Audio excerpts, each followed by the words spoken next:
Now once you built an hospital as a business, now suddenly you want it to be a service center. How do they do it? At least give them an assurance, salaries and consumables, government will pay for it and run it free, all hospitals. 3 to 6 months, no profit. Then it's important we think through the whole problem, not ad hoc saying this and that.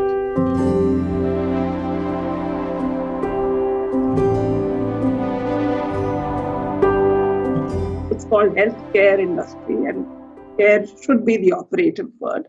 But it seems that even in this crisis, it's largely driven by sort of opportunistic profits rather than providing the care. Do you see this changing in the next few decades, where it moves from wealth creation goals to wellness creation goals?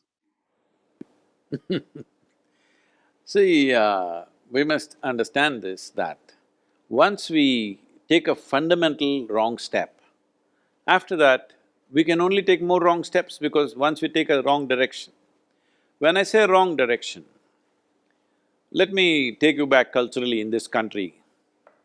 In this country or in this culture, we always believed there are three things which should never be commercialized: health, education and spiritual process. These three things should never be commercialized. So if they should not be commercialized, what happened in the past was, the kings who were there always made sure there is enough for the doctors, for the teachers and for the spiritual transmission. There was always enough substance depending upon the wealth of the nation. Accordingly, certain largesse were always given to them so that they don't have to fend for themselves. They don't have to think about where is my bread, how do I earn, what do I do. So that was taken care of. Well, those times are over, you cannot talk about that anymore because we have moved into a market economy. Market economy means everybody has to do something to feed themselves and the people around them and whatever. So to what extent are you going to do is the question. So coming to that question, now we have taken to Western form of medicine, which is phenomenally capital, essential business. You want to set up a hospital, MRI machine means we import it from somebody, some other country, this machine, that machine. From what I know, because I've visited some of the machine manufacturing, the medical equipment manufacturing companies in United States, everything is priced 500% more than the cost. That's how it is priced. Because there everything is insurance. I must tell you this example. An American citizen came here to our yoga center. He was a ex-B-52 bomber pilot and he was in his late 60s. And when he was here, he had a heart attack and we took him to the local hospital and an open heart surgery was needed. Then we got the surgery done because it was emergency, we got it done. Then he wanted to call his insurance. When he called the insurance, he said, this cost him about 2 lakhs or something at that time. So 2 lakhs was approximately, in those days, about $4,000. Today it's much less, but around $4,000. He said, this is the bill and I want to know the procedure because I've paid in India and how to manage this. So those guys said, that's okay, you can get the surgery done there, no problem. Okay, that is for the diagnosis, but how much is the surgery? He said, no, this is for surgery. They wouldn't believe, because this would cost $25,000 to $50,000 in United States, but here it costs $4,000. Have we made use of that? No. Anyway, we went into Western medicine. Did we really make use of that? We could have made India the hospital for the world, then we would have had really top-class arrangement so that our citizens also could enjoy that. We've not done that, we've done it in a small way because there are too many impediments for even healthcare industry to grow seamlessly, too many. But having said that, now between profit and profiteering is what you're talking, am I right? Yes. Between profit and profiteering. So we need to understand this. Now once you built an hospital as a business, We must understand essentially, legally it's a business. Now suddenly you want it to be a service center. How do they do it? Right now this is happening, I'm telling you our own plight right now.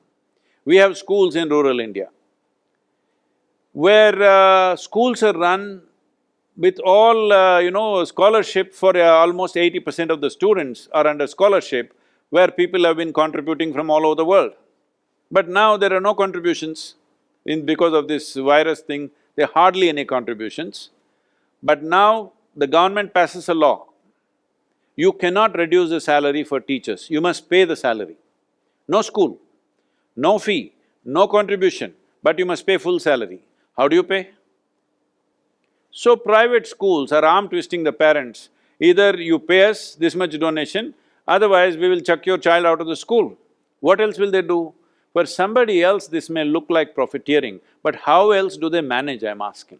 Right now hospitals, they've invested hundreds of crores of rupees into building one hospital because everybody wants every equipment, even the atmosphere in the hospital, just the way it is in America. They want that kind of thing. So they've invested heavily. If you look at the hospital building, I'm talking about the good hospitals in the country, if you enter there, is that the way ordinary government buildings are in this country? Much higher scale, isn't it? So it costs money. Many hospital receptions are like five-star receptions. So it costs money. When you build that kind of business and now suddenly you talk about service free of cost, when it is loaded with patients, it's not going to work.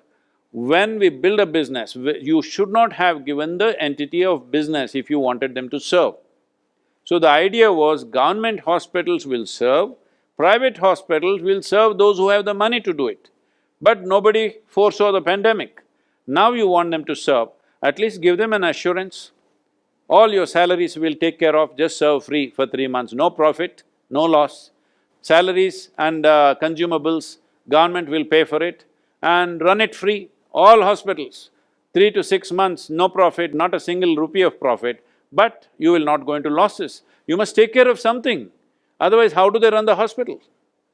So some hospital may be an old hospital, they might have made enough money. Some may be just, they've taken investment from somewhere and built this hospital. Now if you go into this pandemic stuff and serve them free, they will go under. When they go under, will somebody pull them up? No, it will go bankrupt. So we need to understand, once we say an educational institution or a hospital or whatever else is a business entity, then it is based on profit. You cannot run it any other way. So what is profit, what is profiteering, it depends from which side of the window you're looking at it, all right? Somebody thinks this is most essential for them to survive. Somebody else thinks they can survive on nothing, on thin air. It doesn't work like that. I'm saying right now, in cities where you're reaching such a place where there are no hospital beds and people are going from pillar to post and dying unnecessarily, the government, at least if not for all the hospitals, wherever you are saying 100% of your beds we are taking, there you must say, we will pay the salaries for these 3 months or 4 months or whatever, we will take care of all the consumable expenses for you, no money, free, you serve. I'm sure they will do it. But if you just don't give any assurance and you say you serve because whenever there's political pressure you say something, that's not going to work, because it's a business, they have to run it.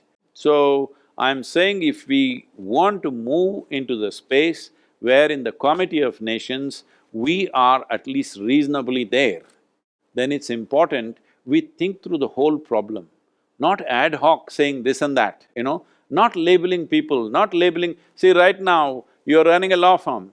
This COVID time, if I come with a case, well, I'll have to pay. Maybe I can beg you, please give me a discount. That's all I can do. I cannot say I won't pay because you have to run your institution. So in every profession this problem is there. So when such a problem is there, more holistic looking is needed. But the simple solution for all this is, in India, we have health solutions of our own. For various chronic ailments, we have to bring this. We are going in the American system of healthcare. We need to understand American system of healthcare is worth 3.2 trillion dollars per year, all right?